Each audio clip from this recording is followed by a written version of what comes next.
నమస్కారం అండి. నా పేరు డాక్టర్ ఆర్ఎంపి శెట్టి. మీకు చిరపరిచితుణ్ణి. కాబట్టి ఈ మధ్య నేను ప్రారంభించినటువంటి ఈ యొక్క యూట్యూబ్ ఛానల్ ఏదైతే ఉందో యాస్ట్రో శెట్టి జెమ్ అని ఈ రకంగా మొదలుపెట్టాను. దయచేసి సబ్స్క్రైబ్ చేసి నన్ను ప్రోత్సహించినట్టయితే తప్పకుండా మీకు రాబోయే కాలంలో మరిన్ని ముఖ్యమైనటువంటి అద్భుతమైనటువంటి రీతిలో పరిహారాలు కానీ లేకపోతే మీకు కొన్ని వార్నింగ్స్లు కానీ నోటీసులు కానీ నేను ఇచ్చేటువంటి అవకాశం ఉంటుంది. దానివల్ల మీరు ఎంతో లాభపడేటువంటి పరిస్థితి కూడా ఏర్పడుతుంది. మీరు అదృష్టవంతులు కావాలనేటువంటిది నా ఆశయం. కాబట్టి నన్ను ప్రోత్సహించి మీరు అభివృద్ధి చెందండి. దయచేసి సబ్స్క్రైబ్ చేయండి.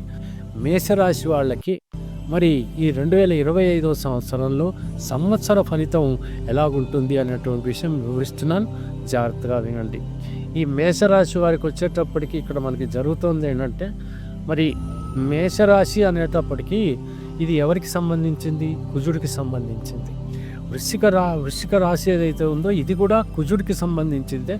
అయితే ఈ మేషానికి కానీ ఈ యొక్క వృశ్చిక రాశికి కానీ కుజుడే సంబంధం, ఆయనే అధిపతి. ఇకపోతే శనైశ్వరుడు ఈ యొక్క కుజుడికి శత్రువు అన్నమాట.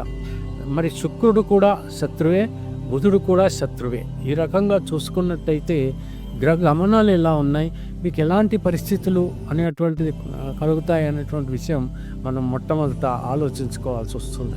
ఇక్కడ ఏం జరుగుతుందంటే, మేషరాశి అనేటప్పటికి ద్వితీయంలో గురువు ఉన్నటువంటి వాడు ఈయన తృతీయంలోకి వెళ్ళిపోతాడు. కానీ తృతీయంలో ఉన్నటువంటి గురువు అంత మంచివాడు కాదు.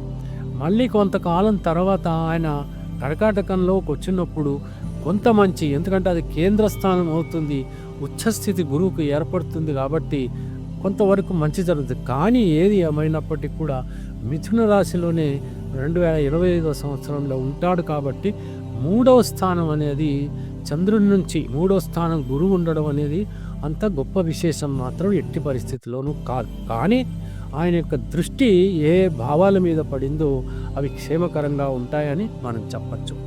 ఇక్కడ ఎందుకు గురువు గురించే చెప్పవలసి వస్తుందంటే, గురువు ఎక్కువ కాలము ఒక భావనలో ఉంటాడు. కాబట్టి గురువు అనేటువంటి వాడు 1 సంవత్సరం పాటు ఉంటాడు. కాబట్టి అతన్ని మనం ముఖ్యంగా తీసుకోవాలి. ఇకపోతే శనైశ్వరుడు 2.5 సంవత్సరాలకి ఒక భావం నుంచి ఇంకొక భావానికి పోతున్నాడు. కాబట్టి మనం ఆ యొక్క భావ అధిపతి ఎవరైతే ఉన్నారో ఆ భావానికి సంబంధించినటువంటి వివరాలు ఎలా ఉంటాయో ఇవన్నీ కూడా మనం తెలుసుకోవాల్సి వస్తుంది.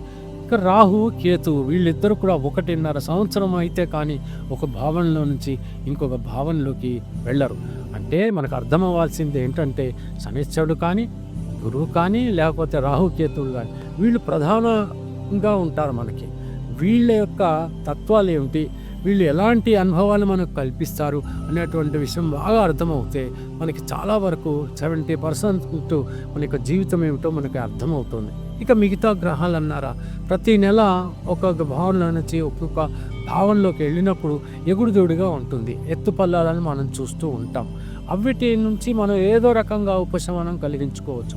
ఈ ప్రధాన గ్రహాలు ఏవైతే ఉన్నాయో వాళ్ళ యొక్క గోచారాలు, అంటే వాళ్ళ యొక్క ఫలితాలు ఎలాగా ఉన్నాయో అవి కనుక మనం జాగ్రత్తగా ఒక్కసారి గమనించినట్టయితే మరి ఎలాగ అడుగులు వేయాలన్నటువంటి విషయం మనకు బోధపడుతుంది. ఇప్పుడు మనం కనుక తీసుకున్నట్టయితే మేషరాశికి 29వ తేదీ మార్చి 25న ఎప్పుడైతే ఈ యొక్క మీనరాశిలోకి ప్రవేశిస్తాడో మరి మేషరాశి వారికి ఏలినాటి శని ప్రారంభమవుతుంది. ఈ ఏలినాటి శని అనేది 7.5 సంవత్సరాల కాలం. ఈ 7.5 సంవత్సరాల కాలంలో ఎలా ఉంటుంది అని అంటే, వ్యర్థమైనటువంటి ఖర్చులు, అనవసరమైనటువంటి బాధలు, రోగాలు, రొప్పులు, అనేక రకాలైన పరీక్షా కాలాలు, ఇలాగా కన్నీళ్ళు అనేటువంటిది కారుతుంటాయి. మనం ఎన్నో రకాలుగా బాధపడేటువంటి పరిస్థితులు ఏర్పడుతుంటాయి. అయినప్పటికీ కూడా శనైశ్వరుడు మనల్ని శిక్షించడు. మనం గతంలో చేసినటువంటి తప్పులను సరిదిద్దుతాడు. అందుకని ఏలినాటి శని అనేటువంటిది శిక్షణ కాలం కానీ శిక్షాకాలం మాత్రం ఎట్టి పరిస్థితుల్లోనూ కాదు. ఆయనని వదిలించుకోవాలని మీరు ఎట్టి పరిస్థితుల్లో ప్రయత్నం చేయకూడదు. కానీ ఆయన యొక్క దీవెనలు పొందాల్సినటువంటి అవసరం మీకు ఎంతైనా ఉంది. కాబట్టి ఏలినాటి శని మొదటి పర్యాయం ఉన్నా, రెండవ పర్యాయం ఉన్నా, మూడవ పర్యాయం ఉన్నా, నాలుగవ పర్యాయం, లేదంటే 30 సంవత్సరాలకు ఒక్కసారి ఈ యొక్క ఏలినాటి శని మన జీవితంలో వస్తుంది, మన యొక్క ఆయుష్ను బట్టి. ఆ రకంగా ఉన్నటువంటి పక్షంలో హనుమాన్ చాలీసా అనేటువంటి పరిహారమే ఒక ఏకైక పరిహారం ఈ భూమి మీద చాలా ఎఫెక్ట్గా ఉంది, యాక్టివేట్ అయి ఉంది. ఎంచేతనంటే హనుమాన్ చాలీసా అంటే ఏంటంటే ఆత్మస్థైర్యం కలుగుతుంది, ధైర్యం కలుగుతుంది, ఎన్నో అవరోధాలని మనం దాటుకునేటువంటి పరిస్థితి మనకి కల్పించబడుతుంది. కాబట్టి హనుమాన్ చాలీసా వినటమో చదవటమో ఏదో ఒకటి చెయ్యాలి. గురువు ఎప్పుడైతే బాగులేడు అని అనుకుంటామో మీరు చేయాల్సిందల్లా దత్తాత్రేయ స్వామిని కానీ దక్షిణామూర్తిని కానీ అష్టోత్తరం చదువుతూ పూజించడమే. కాకపోతే కొంతవరకు ఏదైనా బీదవాళ్ళకి ఏదైనా సహాయపడటమో, లేకపోతే అంగవైకల్యం ఉన్నటువంటి సహాయం చేయటమో, లేకపోతే ఏదైనా దైవ కార్యక్రమాల్లో మనం పాల్గొనటమో, తీర్థయాత్రలకు వెళ్ళటమో, ఇటువంటి ఏదైనా భక్తి కార్యక్రమాలు నిర్వర్తించినటువంటి పక్షంలో, గురువులను గౌరవించినటువంటి పక్షంలో, మరి తల్లిదండ్రులను మనం ఎప్పుడైతే గౌరవిస్తామో వాళ్ళ యొక్క ఆశీర్వాదాలని పొందుతామో గురువు నుంచి మనం పెద్దగా బాధపడాల్సినటువంటి అవసరం ఎంత మాత్రమూ ఉండదు. ఇక రాహుకేతువుల విషయం చూస్తే కనుక ఎలా ఉంటుందంటే కలియుగానికి రాహుకేతువులే పాలకులు. ఈ విషయం ముందు మనకు తెలియాలి. పాలకులు ఎప్పుడైతే రాహుకేతులు అవుతారో సమర్థవంతంగా వీళ్ళు పరిపాలిస్తున్నటువంటి పరిస్థితి మనం చూస్తూనే ఉన్నాం. ఒకవైపేమో ధర్మం, ఇంకొక వైపేమో అధర్మం, ఒకవైపేమో భక్తి, ఇంకొక వైపేమో భయంకరమైనటువంటి అనేక విపరీతమైనటువంటి గుణగణాలు, అంటే రౌడీయిజం, అంటే రక్తపాతం, లేకపోతే బీభత్సకరం, ఇవన్నీ కూడా రాహు వల్ల సృష్టించబడతాయి. కేతు వల్ల అప్పుడు అన్నమో రామచంద్ర అనో భక్తి కోసం మనం ప్రాకులాడము, మోక్షం కోసం మనం ప్రాకులాడము, ఒక రకమైనటువంటి ఐసోలేషన్లోకి వెళ్ళిపోవటం, ఇలాంటివన్నీ కూడా జరుగుతాయి. ఎంత కాంట్రాస్ట్గా ఉంది చూడండి రాహుకేతువులకి మధ్యన. అటువంటి వీళ్ళు మనకి ఎప్పుడైతే మారిపోతున్నారో మనకు మేషరాశికి ఏమవుతుందంటే ఈ యొక్క 12వ భావంలోకి శనైశ్వరుడు, మరి 8వ భావంలో మరి ఈ యొక్క రాహువు మరి 11వ భావంలోకి రావడం, అంటే కుంభరాశిలోకి రావడం. ఆ తర్వాత కేతు పంచమంలోకి పంచమం అంటే సంతానం అండి. లాభభావంలో రాహు ఉన్నాడు. రాహు మేషరాశి 11వ స్థానం అంటే కొంచెము ఒక రకమైనటువంటి కష్టతరమైనటువంటి పనులు సాధించాలన్న స్పోర్ట్స్మెన్కి, అంటే ఈ ఆటలు ఇవన్నీ ఆడేవాళ్ళు, మరి స్పోర్ట్స్ ఆడే వాళ్ళకి వీళ్ళకి కానీ, లేకపోతే ఏదైనా సర్జన్స్కి కానీ, వీళ్ళందరికీ కూడా కంప్యూటర్ ఫీల్డ్లో ఉన్నటువంటి వాళ్ళకి కానీ, ఆర్టిఫిషియల్ ఇంటెలిజెన్స్ రంగంలో ఏదైనా పనిచేస్తున్నటువంటి వాళ్ళకి కానీ, మార్కెటింగ్ రంగంలో ఉన్నటువంటి వాళ్ళకి కానీ, ఇలాంటి వాళ్ళందరికీ, కర్షకులకు, కార్మికులకు కానీ, వీళ్ళందరికీ కూడా ఈ రాహు ఉపయోగపడతాడు.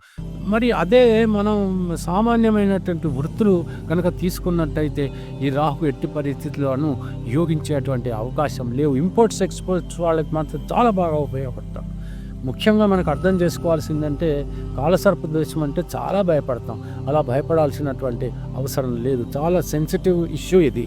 దీని గురించి నేను ఇంకొక వీడియో చేసి చెప్తాను. తప్పకుండా మీరు అర్థం చేసుకుని దాని ప్రకారంగా నడుతురు. కానీ అయితే ఈ యొక్క మేషరాశి వాళ్ళకి మాత్రం మిక్స్డ్గా ఉంటుందండి. ఇక ఆదాయ వ్యయాలు, ఈ వ్యయాలు, రాజపూజ్యం, అవమానాలు ఏవైతే ఉన్నాయో దీన్ని బట్టి కొంతవరకు మీరు అర్థం చేసుకోవచ్చు.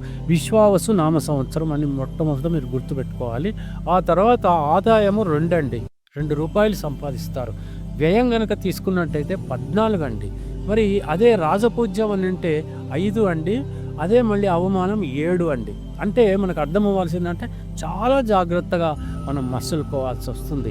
ఈ ప్రజావాహినిలో మనము చాలా కేర్ఫుల్గా మూవ్ అవుతేనే మనము మన యొక్క పరువును దక్కించుకున్న వాళ్ళం అవుతాము, మనం జాగ్రత్తగా బ్రతకగలుగుతాము అని మీరు అర్థం చేసుకుంటే సరిపోతుంది. ఈ గురువు సప్తమాన్ని, తర్వాత భాగ్యాన్ని, ఆ తర్వాత లాభాన్ని, ఈ 3 స్థానాలను చూస్తున్నాడు. కాబట్టి స్పౌజ్ రిలేటెడ్, అంటే భార్య కానీ భర్త కానీ వీళ్ళకి పర్వాలేదు, బాగానే ఉంటుంది. భాగ్యస్థితి బాగానే ఉంటుంది, లాభస్థితి బాగానే ఉంటుంది. ఎందుకు బాగుంటుందంటే ఈ యొక్క గురువు యొక్క వీక్షణ వల్ల బాగుంటుంది.